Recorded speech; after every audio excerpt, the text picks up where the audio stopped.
বিদ্যে বোঝাই বাবু মশাই চড়ি শখের বোটে, মাঝিরে কন বলতে পারিস সূর্যি কেন ওঠে? চাঁদটা কেন বাড়ে কমে, জোয়ার কেন আসে?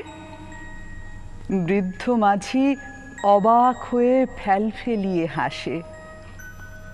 বাবু বলেন, সারা জনম মরলিরে তুই খাটি, জ্ঞান বিনা জীবনটা তোর চারি আনাই মাটি। খানিক বাদে কহেন বাবু, বলতো দেখি ভেবে, নদীর ধারা কেমনে আসে পাহাড় হতে নেবে? বলতো কেন লবণ পোড়া সাগর ভরা পানি? মাঝি সে কয়, আরে মশাই অত কি আর জানি। বাবু বলেন, এই বয়সে জানিস নেও তা কি, জীবনটা তোর নেহাত খেলো, অষ্ট আনাই ফাঁকি। আবার ভেবে কহেন বাবু, বলতো রে বুড়ো, কেন এমন নীল দেখা যায় আকাশের ওই চূড়ো? বলতো দেখি সূর্য চাঁদে গ্রহণ লাগে কেন? বৃদ্ধ বলে, আমায় কেন লজ্জা দেছেন হেন?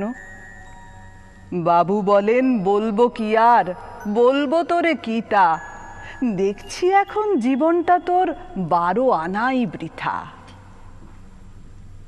খানিক বাদে ঝড় উঠেছে, ঢেউ উঠেছে ফুলে।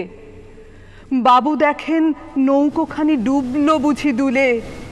মাঝিরে কন, এ কি আপদ, ওরেও ভাই মাঝি, ডুবলো নাকি নৌকো এবার, মরবো নাকি আজি?